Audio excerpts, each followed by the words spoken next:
I'm going to talk to you about writing about the margins, which is what I do. I'm a reporter. I was born and have lived all my life in India. I live in San Francisco now, and what I write about is people of subcultures that live outside of the mainstream. Around 2004, farmers in Vidarbha, which is an agricultural district in India, started committing suicide. One farmer killed himself every 12 hours. He hanged himself, he poured pesticide down his throat. They did that because they could not repay their debts. Soon Vidarbha, which is in the back of Beyond, was inundated with reporters. It was on the front page of every newspaper. But the more I read, the more I realized that what I was reading was an outsider's point of view of what it must be like to be poor and desperate in rural India. What I wanted to read, what I wanted to hear, were the voices of the farmers' families. Now, at the time, I was a reporter based in Bombay, but I used to write feature stories, not hardcore reportage. So I used to write about films and Bollywood. When I didn't get what I wanted out of the reportage from this district, I did something that was for me at the time completely out of character.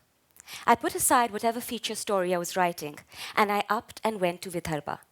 I traveled through its villages, and I met dozens of families, and I started writing about them.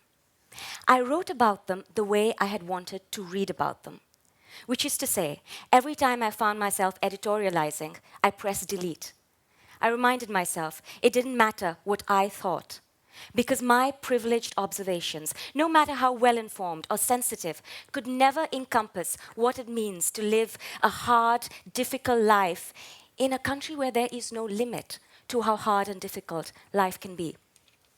And I wrote in the language of the farmers, using their idioms and their metaphors, because I believe strongly, more than almost anything else, language speaks of who we are and what our experiences have been. Above all, I try to always remember that the tragedy of Vidarbha had been in the years in making. But it had taken not one, not a dozen, but hundreds and then thousands of people hanging themselves and pouring pesticide down their throat for the mainstream media to take note. That little agricultural district changed me in two ways. First of all, I gave up feature writing. I committed myself to writing about the sort of people I met there, not after tragedy had struck, but before. To my mind, that little district, that little dot on the map, was a microcosm of India's hard-working poor. The farmers there had worked incredibly hard all their life, just like their parents and their parents' parents. And yet, they couldn't repay their debts. They couldn't educate their children. No matter how hard they worked, they would not be a part of the Indian dream. And they were not the only ones. 55% of India's 1 billion plus population lives a life of grinding poverty. Domestic workers and street cleaners, sex workers, transgender, hijra sex workers, teachers, students, families. Now in India, we don't like to talk about the margins. We're actually not alone. World over, the mainstream media has committed itself and pours its money into talking about the things it thinks people want to read about. Politicians, celebrities, the latest zoo animal to get its own Twitter handle. The mainstream media believes that people don't want to read about the poor. I disagree. And I should know because it's what I do for a living. And every time I write an article, I get emails from all over India from people wanting to know how they can help. I want to give you two examples.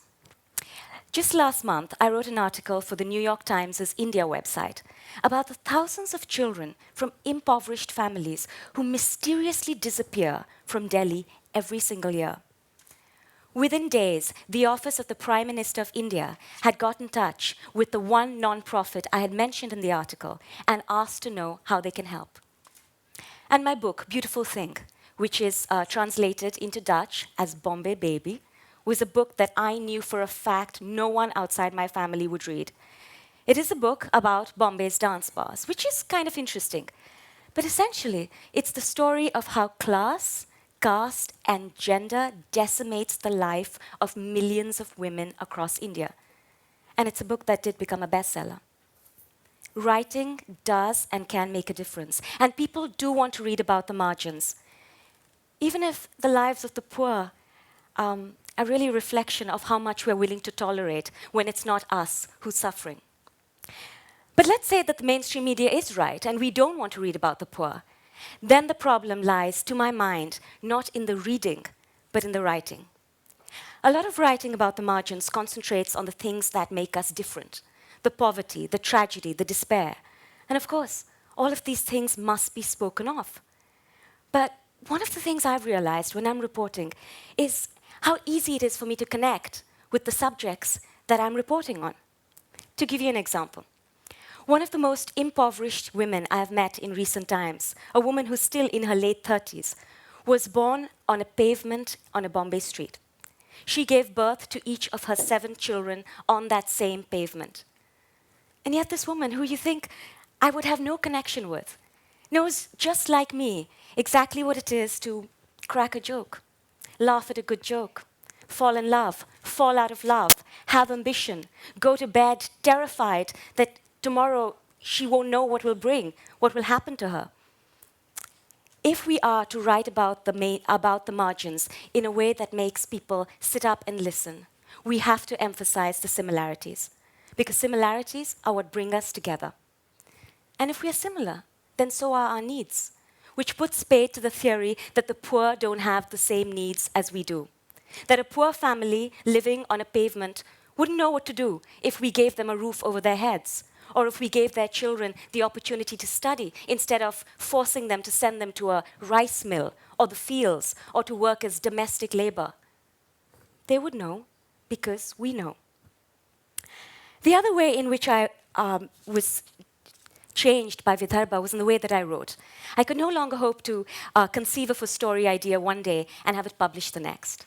If I wanted to write about the margins, I would have to invest the time. Let me give you an example. Leela, about whom I wrote Bombay Baby, took months to tell me where she had been born. It took her that long because that's how much time she needed to feel she could trust me. People on the margins have no reason to speak to a reporter. It's at best a waste of their time, and at worst, an invitation to trouble. So when I want to interview somebody for a story, I don't get all up in their face and say, I have to ask you some questions. I just ask, can I hang around? That's it, no pressure. And when I get permission to hang around, I'm sort of like a sofa or a suitcase. When my subject is in the room, I'm like an inanimate object, a sofa. And when they leave, I go along like a suitcase. On one occasion, Leela and her mother left the room in which they were living and locked the door behind them, not realizing they had left me behind. I want to tell you where these 2 big changes took me. They took me into the world of Bombay's dance bars. Now, I know many of you haven't been inside a Bombay dance bar. The way I describe it is by saying it's a strip club, except nobody strips. All the women are dressed in saris, and they dance vigorously to Bollywood music. To show their appreciation, the customers, who are always men, fling money on them. The more money they fling, the more attention they're likely to get. But in a dance bar, there was no conversation permitted, no touching permitted. So anything a customer hoped to get from that brief, and for him at least, mesmerizing interaction, he would have to get outside the dance bar. It was in the dance bars that I met Leela. Leela was 19, beautiful, beguiling, cunning as hell. She lied to everybody all the time, including me. She flirted with everyone all the time, including me. Knowing Leela was an incredible adventure, but it was also a very painful challenge. Because someone like me will never know what it's like to be 10 years old and prostituted by my own father to the local cops. Or to be 13 and to run away from home, all the way to Bombay, and there to become a bar dancer, because that was preferable to being under the same roof as my parents. Within just 4 months of my meeting Leela, the government decided that girls like her were responsible for Bombay's immorality, and that Bombay's 75,000 bar dancers were responsible for all the crime being suffered by Bombay's 18 million citizens. They came up with the bright idea of banning bar dancers.